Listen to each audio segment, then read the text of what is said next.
پانی کے قطرے سے انسان بن سکتا ہے، لیکن پھر بھی مانتے سب ہیں کہ اللہ کا نظام ہی ایسا ہے۔ ایسے ہی میرے دوستو، اللہ کے رسول نے زمین پہ چل کر کے کنکریوں سے کلمہ پڑھوایا، کس کس سمجھ میں آتا ہے؟ مصطفیٰ نے درخت کی ٹہنیوں سے سجدہ کروایا، کس کس سمجھ میں آتا ہے؟ مصطفیٰ نے اپنی انگلیوں کے بیچ سے پانی کا چشمہ جاری کیا، یہ کس کس سمجھ میں آتا ہے؟ اللہ کے رسول نے زمین پہ کھڑے ہو کر کے چاند کے 2 ٹکڑے کیے، یہ کس کس سمجھ میں آتا ہے؟ اللہ کے رسول نے زمین پہ کھڑے ہو کر کے ڈوبے ہوئے سورج کو واپس بلا لیا، یہ کس کس سمجھ میں آتا ہے؟ کسی کی سمجھ میں نہیں آتا۔ پتہ کیا چلا؟ بات یہ ثابت ہو گئی کہ ہر بات سمجھ میں آئے کہ ضروری نہیں ہے، اس لیے کہ اللہ کی قدرت ہے، اللہ کی قدرت کا کرشمہ ہے، بغیر ستون کے آسمان کھڑا ہے، یہ اللہ کی قدرت ہے۔ اللہ نے پانی کے قطرے سے انسان کا وجود بنا دیا، یہ اللہ کی قدرت ہے۔ اللہ نے پوری کائنات کو چلاتا ہے، یہ اللہ کی قدرت کا کرشمہ ہے۔ وقت پہ سورج نکلتا ہے ڈوب جاتا ہے،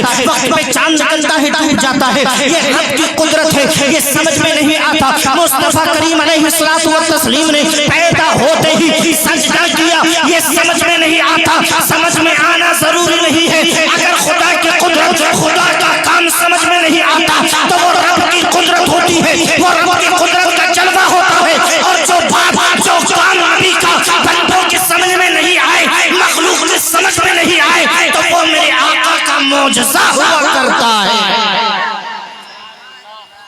نبی کا جو فیض سمجھ میں نہیں آئے وہ مصطفیٰ کا معجزہ ہوتا ہے۔ کیا ہوتا ہے؟ معجزہ۔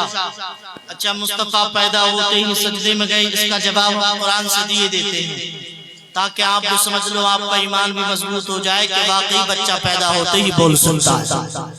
بول سکتا ہے کہ نہیں؟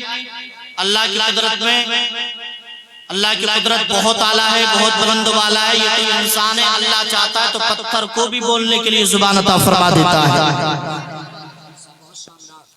اللہ کے نبی سے پہلے جو نبی آئے ان کا نام ہے حضرت عیسیٰ روح اللہ، اور ان کی ماں کا نام ہے حضرت مریم رضی اللہ تبارک و تعالی عنہا۔ یہ مریم ایک ایسی اللہ والی تھی، ایسی نیک بندی تھی، اتنی نماز پڑھتی تھی، اتنی نماز پڑھتی تھی کہ ان کے حجرے میں، ان کے روم کے اندر گرمیوں کے موسم میں جاڑوں والے پھل ہوتے اور جاڑوں کے موسم میں گرمی والے پھل ہوتے۔ کسی نے پوچھا، مریم یہ پھل ایسے آتے کہاں سے ہیں؟ کون انتظام کرتا ہے؟ تمہارا تو شوہر بھی نہیں، تمہاری تو شادی بھی نہیں ہوئی۔ تو حضرت مریم فرماتی تھی، سنو، میں رب کی عبادت کرتی ہوں، اللہ کی بندگی کرتی ہوں، تو رب کی عبادت کرنا میرا کام ہے، اور میرے لیے رزق کا انتظام کر دینا یہ اللہ کا کام ہے۔ اللہ کی عبادت کرنا میرا کام، اور میرے لیے رزق کا انتظام کر دینا یہ خدا کا کام ہے۔ حضرت مریم فرماتی ہیں کہ اللہ تعالیٰ یہ جنت سے میرے لیے کھانا بھیج دیتا ہے۔ یہ جوان تھی، شادی نہیں ہوئی، کڑیل جوان۔ ایک دن اجنبی انسان ان کے پاس آتا ہے اور آ کر کے کہتا ہے، مریم ہم تمہیں ایک بیٹا دینا چاہتے ہیں۔ کیا کہا؟ ہم تمہیں ایک بیٹا دینا چاہتے ہیں۔ ایک جوان غیر شادی شدہ اجنبی عورت سے کوئی یہ کہے کہ ہم تمہیں بیٹا دینا چاہتے ہیں تو وہ گھبرا جائیں گی۔ حضرت مریم سے جب اتنا کہا تو آپ ایک دم سے ڈر گئی، سہم گئی، اور آپ نے فوراً کہا، کیسی بات کرتے ہو؟ میری تو شادی نہیں ہوئی، نکاح نہیں ہوا، میرا شوہر نہیں، پھر اولاد کا تصور کیسے کیا جا سکتا ہے؟ میرے یہاں بیٹے کا معاملہ کیسے طے پا سکتا ہے؟ تو آنے والے نے کہا، سنو، میں کوئی عام بندہ نہیں بلکہ سید الملائکہ جبرائیل ہوں، اللہ کا فرشتہ ہوں، اور رب تعالیٰ یہی چاہتا ہے کہ تمہیں بغیر شوہر کے بیٹا عطا کر دیا جائے۔ اللہ اکبر۔ اس سے یہ بھی پتا چلا کہ خدا چاہتا ہے تو بغیر شوہر کے بھی بیٹا عطا فرما دیتا ہے۔ جب حضرت مریم سے اتنا کہا تو آپ نے فوراً اپنے سر کو خم کر دیا اور آپ فوراً راضی ہو گئیں اور کہا، جب رب یہی چاہتا ہے تو خدا کی مرضی پہ میں قربان ہوں، خدا کی رضا پہ میں راضی ہوں۔ اتنا کہا اور آنے والے شخص نے ایک پھونک ماری، پھونک حضرت مریم کی شکم پہ، پیٹ پہ اس پھونک کا مارنا تھا۔ حضرت مریم پریگننٹ ہو گئی، حضرت مریم حاملہ ہو گئی، آپ امید سے ہو گئی۔ اب وقت گزرا، بچے کی پیدائش کا جب وقت قریب آیا، حضرت مریم نے رب کی بارگاہ میں اپنے ہاتھوں کو اٹھایا اور دعا کی، اے پاک پروردگار عالم، تیری مرضی پر راضی ہوں، تیری خوشی میں خوش ہوں، تو جو چاہے میں وہی چاہتی ہوں، لیکن مولا یہ تو بتا، اگر دنیا والے، محلے والے، قبیلے والے مجھ سے کہیں گے اے مریم یہ بچہ کس کا ہے، اس بچے کا باپ کون ہے، شوہر کون ہے، تو میں کیا جواب دوں گی؟ دنیا والوں کے سوالوں کا جواب کیا دینا ہوگا؟ تو اللہ رب العزت فرماتا ہے مریم غمگین نہ ہو، اس لیے کہ جو رب تعالی بغیر شوہر کے تجھے بیٹا دینا جانتا ہے، وہ تجھ سے اس برائی کو دور کرنا بھی جانتا ہے، اس پر تو صبر کر۔ اللہ اکبر، حضرت مریم نے صبر کیا، اب بچے کی پیدائش کا وقت قریب آ گیا، اللہ نے فرمایا مریم اب بستی چھوڑ دو، آبادی چھوڑ دو۔ حضرت مریم نے بستی کو چھوڑا، جنگل میں پہنچ گئی، ایک پیڑ سے ٹیک لگائی، وہاں پہ بیٹھ گئی، جب ٹیک لگا کر کے بیٹھی وہیں پر ایک بچے کی پیدائش ہوئی، بیٹے کا جنم ہوا، حسین و جمیل بیٹا آپ کی گود میں آ گیا، آپ نے بیٹے کی پیشانی کو چوما اور اللہ کا شکر ادا کیا، بیٹے کو گود میں لیا، اللہ کا شکر ادا کیا، اور پھر رب نے فرمایا مریم اب ہم نے تمہیں بیٹا دے دیا ہے، اب اس بچے کو لے کر کے بستی میں چلی جاؤ، اب اس بچے کو لے کر کے گاؤں میں چلی جاؤ، اب اس بچے کو لے کر کے قبیلے میں چلی جاؤ۔ اللہ اکبر، حضرت مریم نے بیٹے کو گود میں لیا، بچے کو گود میں لیا، سینے سے لگایا اور لے کر کے بستی میں چل پڑی، لیکن بیچ راستے میں رک گئی اور رب کی بارگاہ میں پھر ہاتھ اٹھا کر کے دعا کی، اے پاک پروردگار عالم مجھے بیٹا تو مل گیا لیکن میرے سوال کا جواب نہیں ملا، اگر کسی نے پوچھ لیا اس کا باپ کون ہے تو جواب کیا دوں گی، کسی نے پوچھ لیا تیرا شوہر کون ہے تو مجھے بتانا کیا ہوگا؟ تو میرا رب فرماتا ہے مریم پریشان نہ ہو، جب دنیا والے تجھ سے پوچھے، جب تجھ سے کوئی کوششن کرے تو کہہ دینا مجھے نہیں پتا یہ بچہ کون ہے، اس کا باپ کون ہے، ہر سوال کا جواب یہی بچہ دے گا، جو پوچھنا ہے اسی بچے سے پوچھو۔ اللہ اکبر، بچے کو لیا، بستی میں پہنچ گئی، اب ایک جوان لڑکی غیر شادی شدہ اپنی گود میں بچہ لے کر کے ٹہلے تو محلے والے کیا کچھ کہیں گے آپ اندازہ لگا سکتے ہو، وہی بات لوگوں نے مریم کے لیے کہی، اے مریم ہمیں ایسی امید نہ تھی، اے مریم ہم نے کبھی سوچا نہ تھا، اے مریم کبھی ہم نے یہ خیال تک نہ کیا تھا کہ تم ایسا کام کر لو گی، تم بھی اتنا بڑا قدم اٹھا لو گی، تم بھی ایسے گناہ کا ارتکاب کر لو گی۔ اللہ اکبر، جب لوگوں نے اتنا کہا حضرت مریم کی آنکھوں میں آنسو آئے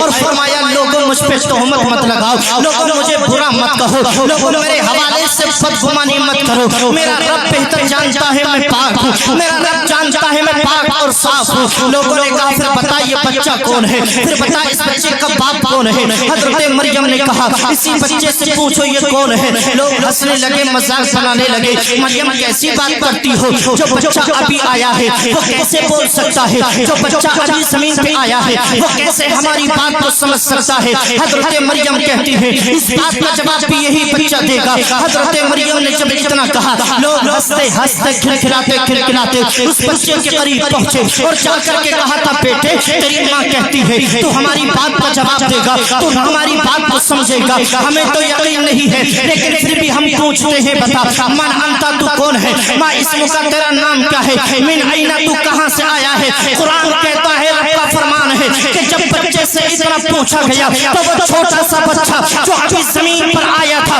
وہ فوراً پکار اٹھا انی عبداللہ وآتانی الکتاب وجعلنی نبیا وجعلنی مبارکا اینما کنت واوصانی بالصلاۃ والزکاۃ ما دمت حیا وبرا بوالدتی ولم یجعلنی جبارا شقیا۔ بچے نے کہا لوگوں میری ماں کو برا مت کہو، میری ماں پہ تہمت مت لگاؤ، میری ماں پاک ہے، میری ماں صاف ہے، انی عبداللہ میں اللہ کا بندہ ہوں، وآتانی الکتاب اللہ نے کتاب دی ہے، وجعلنی نبیا اللہ نے نبی بنایا ہے۔ پتہ کیا چلا بچہ پیدا ہوا تو بول رہا ہے، بچہ زمین پہ آیا جواب دے رہا ہے، بچہ زمین پہ آیا تو بتا رہا ہے میری ماں پاک ہے، میں اللہ کا بندہ، اللہ نے نبوت دی، اللہ نے کتاب دی، اللہ نے بابرکت بنایا۔ اب مجھے بتاؤ جب حضرت عیسیٰ روح اللہ پیدا ہوتے ہی بول سکتے ہیں تو میرا نبی کیوں نہیں بول سکتا؟ جب حضرت عیسیٰ بول سکتے ہیں تو میرا نبی بھی بول سکتا ہے۔ بریلی کے امام کہتے ہیں وہ صبح جن کو سب ان کی کنجی کہیں اس کی نافذ حکومت پھیلا۔ نعرہ تکبیر، نعرہ رسالت، مسلک اعلی حضرت فیضان سرکار مدینہ، عظمت رسول اکرم۔ محبت سے بولیے سبحان اللہ۔ بولے یا رسول اللہ. بات سمجھ میں آ رہی ہے کہ نہیں؟ اچھا توجہ حاضر ہے آپ کی؟ اچھا توجہ کا مطلب سمجھتے ہو؟ کسی جلسے میں حضرت نے کہا توجہ حاضر ہے تو 20 مجمع میں سے اٹھ کر کے جوان نے 10 روپے دے دیے، جیسا کہ آج بھی دے رہے ہیں ماشاءاللہ. اللہ آپ کو سلامت رکھے. پھر کہا حضرت نے توجہ حاضر ہے، پھر کسی نے 10 دے دیے. سلسلہ چلتا رہا، تقریر لمبی ہو گئی. حضرت نے پھر کہا توجہ حاضر ہے. تو چونکہ پیسے ختم ہو چکے تھے، لڑکے بولے حضرت توجہ تو ختم ہو چکی ہے. لیکن ماشاءاللہ آپ دلدار لوگ ہیں، جلسہ ختم ہو جائے گا آپ کی توجہ ختم نہیں ہونے والی ہے. ماشاءاللہ یہ نوجوان دلدار لوگ ہیں، سننا بھی جانتے ہیں، نوازنا بھی جانتے ہیں. اللہ اکبر. جب اتنا کہا بچوں نے تو بیچ میں سے ایک جوان، ایک بزرگ اٹھے 10 کی گڈی لے کر کے اور کہا حضرت گھبرانا نہیں ہے، توجہ پوری رات چلنے والی ہے، لیکن ہمیں وہ توجہ نہیں، ہمیں عشق کی توجہ چاہیے، ہمیں محبت کی توجہ چاہیے. اللہ اکبر. بتائیے جب حضرت عیسیٰ روح اللہ علیہ الصلوۃ والتسلیم پیدا ہوتے ہی بول رہے ہیں تو پھر میرا نبی کیوں نہیں بول سکتا؟ میرے سنی بھائیو بولو. بول سکتے کہ نہیں؟ بول سکتے. اس لیے کہ ہمارا عقیدہ یہ ہے حضرت عیسیٰ روح اللہ اللہ کے نبی ہیں، حضرت مریم کے بیٹے ہیں. اللہ نے بہت شان عطا فرمائی ہے، بہت عظمت عطا فرمائی ہے، بہت بلندی عطا فرمائی ہے، بہت رفعت عطا فرمائی ہے، بہت شان عطا فرمائی ہے، بہت تقدس ان کو دیا ہے. لیکن پھر بھی اللہ کے رسول اللہ نے اپنے نبی کو حضرت عیسیٰ روح اللہ سے زیادہ شان عطا فرمائی ہے، حضرت عیسیٰ سے زیادہ عظمت میرے نبی کو دی ہے، حضرت عیسیٰ سے زیادہ بلندی اللہ نے میرے نبی کو عطا فرمائی ہے. اور اگر آپ کی توجہ کام کرے تو میں یوں کہہ دوں یہ حضرت عیسیٰ روح اللہ ہی کیوں بلکہ حضرت آدم سے لے کر کے آج تک اور آج سے لے کر کے صبح قیامت تک جو بھی اس زمین پر آئے گا، اللہ کی کل مخلوقات میں ہر اللہ کی ہر مخلوق سے بہتر میرا نبی ہے، ہر انسان سے بہتر میرا نبی ہے، ہر بشر سے بہتر میرا نبی ہے. اللہ کی کل مخلوقات میں سب سے بہتر، سب سے بلند و بالا ذات اگر کوئی ذات ہے تو وہ میرے نبی کی ذات ہے. یہاں تک کہ حضرت آدم سے بہتر میرا نبی، حضرت شیش سے بہتر میرا نبی، حضرت لوط سے بہتر میرا نبی، حضرت ہود سے بہتر میرا نبی، حضرت زکریا سے بہتر میرا نبی، حضرت دانیال سے بہتر میرا نبی، حضرت ہود سے بہتر میرا نبی، حضرت ہارون سے بہتر میرا نبی، حضرت دانیال سے بہتر میرا نبی، حضرت شیش سے بہتر میرا نبی، حضرت شعیب سے بہتر میرا نبی، حضرت زکریا سے بہتر میرا نبی. یعنی حضرت آدم صفی اللہ، حضرت ابراہیم خلیل اللہ، حضرت اسماعیل ذبیح اللہ، حضرت موسیٰ کلیم اللہ، حضرت عیسیٰ روح اللہ. یعنی اللہ کے ہر نبی سے بہتر میرا نبی، ہر رسول سے بہتر میرا نبی. ارے اللہ نے جب ہر نبی سے بہتر میرا نبی بنایا، ہر رسول سے بہتر میرا نبی بنایا، تبھی سنیوں کا امام بولا سب سے اعلیٰ اولا ہمارا نبی، سب سے اعلیٰ بالا ہمارا نبی. کیا خبر کتنے تارے کے لیے چھپ گئے پر نہ ڈوبے نہ ڈوبا ہمارا نبی. سارے اچھے سمجھیے جسے سے اچھا ہمارا نبی، سارے اونچوں میں اونچا سمجھیے جسے اس اونچے سے اونچا ہمارا نبی. کیا خبر کتنے تارے کے لیے چھپ گئے پر نہ ڈوبے نہ ڈوبا ہمارا نبی. حق سے اولیاء، اولیاء سے رسول اور رسولوں سے اعلیٰ ہمارا نبی. کون دیتا ہے دینے کو مچاہیے، دینے والا ہے سچا ہمارا نبی. اور خرسدوں کو رضا مزدہ دیجیے کہ ہے بے کسوں کا سہارا ہمارا نبی. غمزدوں کو رضا مزدہ دیجیے کہ ہے بے کسوں کا سہارا ہمارا.